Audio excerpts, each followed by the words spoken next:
Bismillahirrahmanirrahim. Assalamu alaikum everyone. Welcome to Imran's Virtual Academy. This is English mentor Imran Abbasi. Students, आज हम इस lecture में assistant BPS 16 Sindh public service commission की तरफ से जो सीट्स अनाउंस हुई हैं, मैं आपको इनका ऑफिशियल सिलेबस बताऊंगा और उसके साथ ये सब्जेक्ट्स हैं। बेसिकली मैंने आपको पहले लेक्चर में सब्जेक्ट्स भी बताए थे कि जिन सब्जेक्ट से सवाल आते हैं, तो आज इस डिटेल लेक्चर में मैं आपको उन सब्जेक्ट्स के टॉपिक्स भी बताऊंगा, मेन टॉपिक्स, मेजर टॉपिक्स जो कि आप पढ़ें और वहाँ से क्वेश्चन आएंगे और वहाँ से बाहर क्वेश्चन मुमकिन है कि एक दो आ सके, लेकिन 100% जो क्वेश्चन हैं वो इन ही टॉपिक से आते हैं और मैं इसको साबित भी कर सकता हूँ।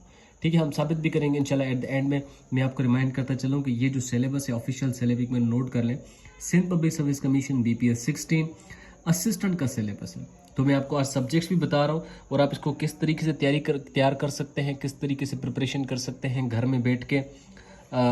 एक दो किताब भी बताऊंगा, सिर्फ वो आपने पढ़ने और उसके सिवा और कोई अपने सर दर्द नहीं लेना और वहीं से तैयारी करनी है, इंशाल्लाह आफाका होगा। ठीक है, तो शुरू करते हैं। सबसे पहले आपको पता है जब वन पेपर, ये जो असिस्टेंट का पेपर होता है, इसे हम वन पेपर कहते हैं।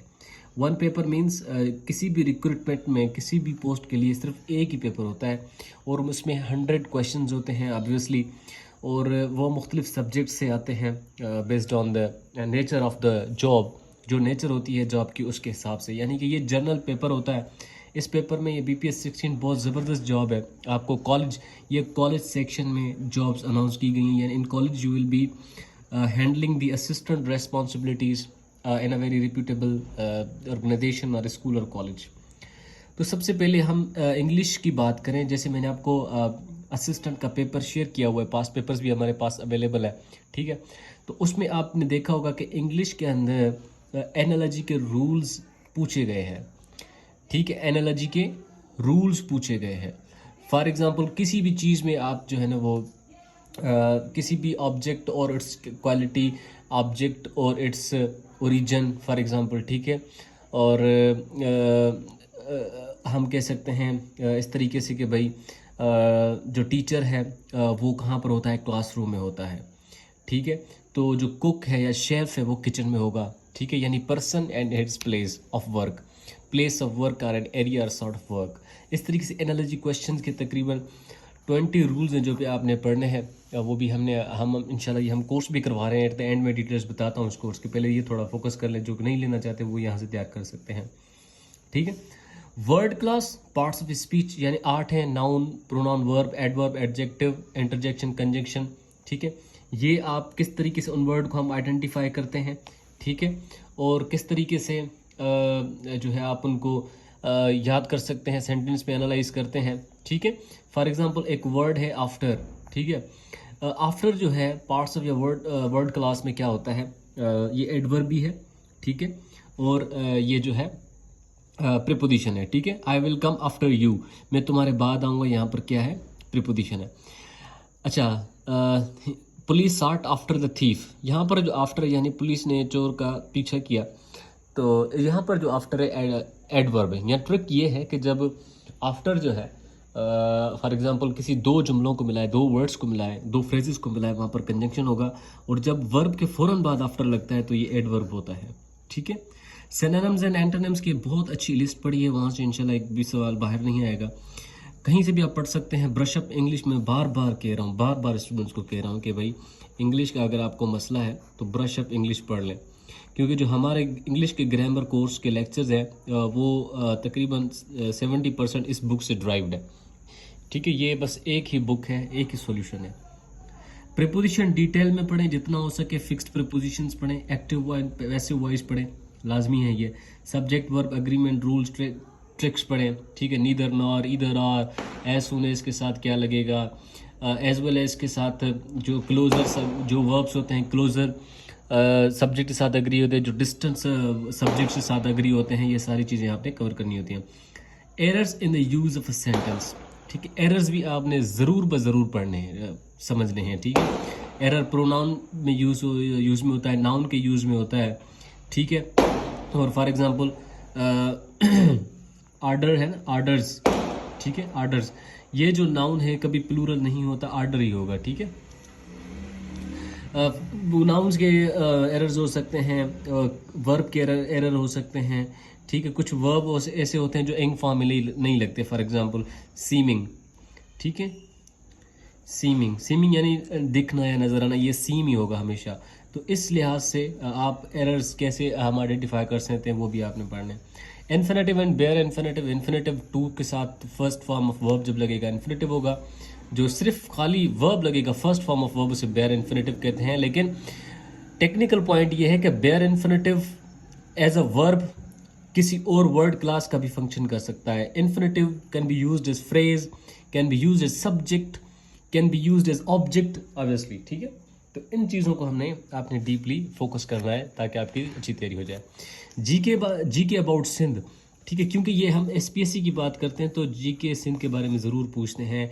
डिवीजन्स जो 6 हैं, डिस्ट्रिक्ट्स हैं, और उनके अंदर जो समंदर है, और इसका जो टेरेस्ट्रियल स्ट्रक्चर है, ठीक है, यानी ज़मीनी जो स्ट्रक्चर है। फॉर एग्जांपल आइलैंड्स कितने हैं, कौन से आइलैंड्स हैं। सिंध में पाकिस्तान के वाहिद सूबा सिंध है जहाँ पर आइलैंड्स मौजूद है।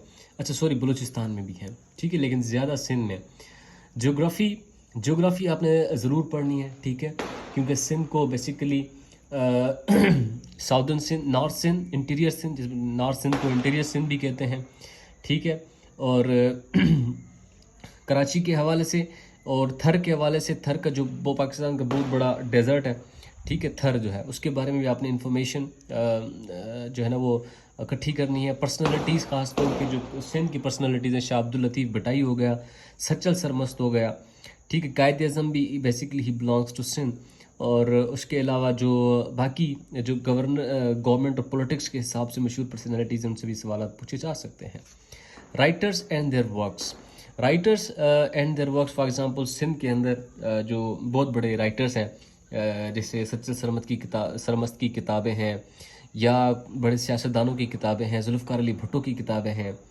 उसके बाद रूलर्स एंड गवर्नर्स, जो रूलर पाकिस्तान, फॉर एग्जांपल हम करंट पर्सपेक्टिव में करंट अफेयर में मैं आपको बताऊंगा कि सिंध के हवाले से आपने चीफ मिनिस्टर, गवर्नर, मिनिस्ट्रीज़ के मिनिस्टर, और उसके बाद जो है जो गवर्नर्स हैं, जो पॉलिटिकल सिस्टम है, फर्स्ट जो गवर्नर्स थे वो भी आपने याद करना है।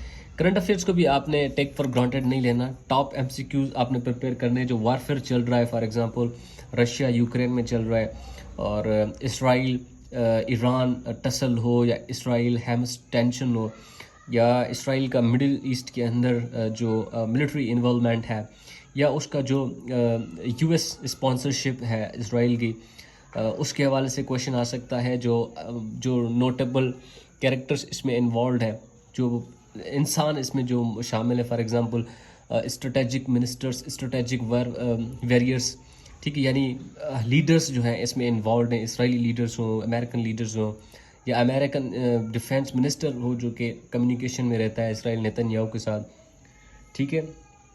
और इसके हवाले से मूसाद, जो इसराइल की इंटेलिजेंस बॉडी है, उसके हवाले से भी उसका लीडर चीफ कौन है, या मिलिट्री चीफ कौन है। हमास लीडर चीफ 3-4 अभी रिसेंटली इसी साल में मारे गए हैं, उनके हवाले से भी क्वेश्चन आ सकता है। डिप्लोमेसी के हवाले से जो रिसेंटली SCO मीटिंग हुई है, ये regional Shanghai cooperation organisation, basically it's a global and international, for example organisation where they meet for political, economical, geographical and for example trade partnerships, ठीक है। ये जो कंट्रीज़ आपस में बैठती हैं 17-18 या रिसेंटली जो पाकिस्तान के अंदर, इस्लामाबाद के अंदर मीटिंग जो इनके अंदर क्या फ़ैसले लिए गए, कौन से इश्यूज़ को हाईलाइट किया गया, पाकिस्तान इंडिया विज़ ये इश्यूज़ आपने थोड़े डिस्कस करने, या किस मुल्क से कौन सा रिप्रेजेंटेटिव प्राइम मिनिस्टर आया था।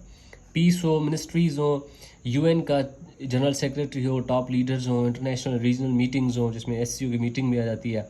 क्लाइमेट चेंज के हवाले से भी MCQs काबिले पढ़ने के लायक है। अब्रीविएशंस भी इस पेपर में पूछते हैं। फॉर्म जैसे लैंग्वेज में फॉर एग्जांपल LAD है, ठीक है, लैंग्वेज एक्विजिशन डिवाइस है। साइंस में से पूछ सकते हैं आपसे। टेक्नोलॉजी AI से फॉर एग्जांपल कोई भी आपसे वो उठ के पूछ सकते हैं कि भाई इसका अब्रीविएशन आप बताओ। कंप्यूटर से भी आपसे कोई ना कोई आपसे अब्रीविएशन पूछ सकते हैं, ठीक है। तो अब्रीविएशंस को भी आपने पढ़ना है लाजमी। एवरीडे साइंस में यूनिट्स आपको तो पता है, quantity and the units for example, ठीक है। एनर्जी का फॉर एग्जांपल क्या है, ठीक है। प्रेशर का क्या है, और पास्कल किसका यूनिट है, यूनिट बताएंगे, फिर आपको क्वांटिटी पूछेंगे, ठीक है। और ऐसे जो यूनिट्स हैं तकरीबन 8 ऐसा यूनिट्स हैं, उसके साथ जो सब ड्राइव्ड यूनिट्स हैं उसके भी आपने क्वांटिटीज़ और उसके उनकी ये जो यूनिट्स हैं वो आपने पढ़ने हैं। विटामिन जो है, vitamin A, vitamin B, vitamin C, vitamin D, vitamin E, vitamin K, जो विटामिन बी कॉम्प्लेक्स, उनके साइंटिफिक नॉर्म्स वगैरह और उनकी जो ख़ास तौर पर उनकी जो सोर्सेज हैं और उनकी कमी की वजह से जो डिजीज़ पैदा होती है उनको भी आपने पढ़ना है, ठीक है। और फॉर एग्जांपल विटामिन ए की कमी की वजह से नाइट ब्लाइंडनेस होती है, विटामिन बी की कमी की वजह से बेरी होती है, ठीक है। क्वांटिटी, मेजरमेंट्स ऑब्वियसली आपको ये पढ़ने होंगे, ठीक है, मेजरमेंट्स, ठीक है। और बैरोमीटर फॉर एग्जांपल हम इंस्ट्रूमेंट्स से भी सवाल पूछ सकते हैं। बैरोमीटर जो प्रेशर मेजर करने के लिए हम इंस्ट्रूमेंट यूज़ करते हैं। साइंस की ब्रांचेज होनी चाहिए, आपने पढ़नी है लाजमी, ठीक है। साइंस की branches which is very very important. For example आप बायोलॉजी हो या जो है वो केमिस्ट्री हो, उसकी जो ऑर्गेनिक केमिस्ट्री वाली ब्रांचेस हैं इनकी डेफिनेशंस थोड़ी सरफेस नॉलेज आपने लेनी है। बायोलॉजी की बेसिक्स, सेल्स वगैरह जिसमें आ जाती है, स्ट्रक्चर्स, बॉडी स्ट्रक्चर से लेकर ऑर्गन सिस्टम तक। ज्योग्राफी फीचर्स जिसमें आपकी लैंड आ जाती है, वाटर बॉडीज़ आ जाती हैं, स्मॉलर वाटर बॉडीज़, लार्ज अर्थ जो है स्ट्रक्चर, वर्टिकल डेरिवेशंस, एलिवेशंस जो भी हैं उनको टेक्निकल टर्म्स में क्या कहते हैं, फिजिक्स को भी आपने पढ़ना है। पाक स्टडी के अंदर देखो मुग़ल एम्पायर्स को आपने स्किप तो नहीं करना, ठीक है। आपने मुग़ल एम्पायर्स यानी कि from the first Mughal empire, ठीक है, आपने तकरीबन शाहजहां को भी पढ़ना है, जहांगीर को भी पढ़ना है, उनके अंदर जो मेजर डेवलपमेंट्स आई और उनके अंदर जो पॉलिसीज़ थी उनको भी ज़रूर पढ़ना है आपने। फेमस हिस्ट्री बुक्स, जो हिस्ट्री के ऊपर जो बुक्स लिखे गए हैं वो कौन से लिखे गए हैं, ठीक है। For example the clash of civilisation, ठीक है, हंटिंगटन ने लिखा है। एंड ऑफ सिविलाइजेशन, ठीक है, वो किसने लिखा है, फुकुयामा ने लिखा है। हिस्ट्री के ऊपर जो बुक्स लिखे गए हुए हैं वो भी आपने उनके नाम वगैरह याद करने हैं। कॉन्स्टिट्यूशनल एमसीक्यूज आ सकते हैं, कॉन्स्टिट्यूशन कब बने, कितनी बार एब्रोगेट हुए, कब एब्रोगेट हुए, पहले कब बना, दूसरा कब बना, उनकी जो टेक्निकल नेमिंग्स थी, नाम थे और डिफरेंसेस थे और सिमिलरिटीज़ थी, वो सारी चीज़ें आपने पॉलिटिकल डेवलपमेंट के साथ साथ ये सारी चीज़ें कवर करनी है। तो ये मेरे हिसाब से नहीं, ऑफिशियल सिलेबस असिस्टेंट BPS 16 का ये सारी चीज़ें कवर करें, इंशाल्लाह कामयाबी आपके कदम चूमेगी। अभी आते हैं हम अपने कोर्स डिटेल्स की तरफ, यानी इसका हम कोर्स भी करवा रहे हैं। इसका कोर्स हमारा 2 मंथ्स कोर्स है, सिर्फ आप अपने हमें 2 माह देने हैं, ठीक है। रेडीमेड हमारे पास लेक्चर्स पड़े हुए हैं, लाइव क्लासेस भी कंडक्ट करेंगे, उसके साथ आपको डेली इंगेज भी रखेंगे। चूँकि इंशाल्लाह हमारा जो 1 हफ़्ता हो गया, 1 वीक से ये क्लास चल रहा है, आप इसको ज्वाइन कर सकते हैं। चूँकि ये 3 माह का कोर्स है लेकिन हमने इसको स्क्वीज़ कर दिया है 2 मंथ्स के अंदर, ठीक है। 2 माह का इसका कोर्स हम चलाएँगे। इसकी जो फ़ीस है वो 2500 रुपीज़ है, ठीक है। पहले हमने इसकी फ़ीस बिल्कुल कम की थी 1500 जब हमने कोर्स शुरू किया था, फिर अभी हमने क्यों नए टीचर्स भी हायर किए हैं, 2500 इसकी फ़ीस हमने रखी है। रिकॉर्डेड लेक्चर्स मिलेंगे, वीकली लाइव क्लासेस मिलेंगी, update PDF notes, weekly test वगैरह और डेली डिस्कशंस होती हैं, फाइनल मॉक टेस्ट होती हैं। तो अगर आप इंटरेस्टेड हैं इस नंबर पे आप व्हाट्सएप पे कांटेक्ट करके एडमिशन हासिल कर सकते हैं, 03158886 834। Thank you so much for watching.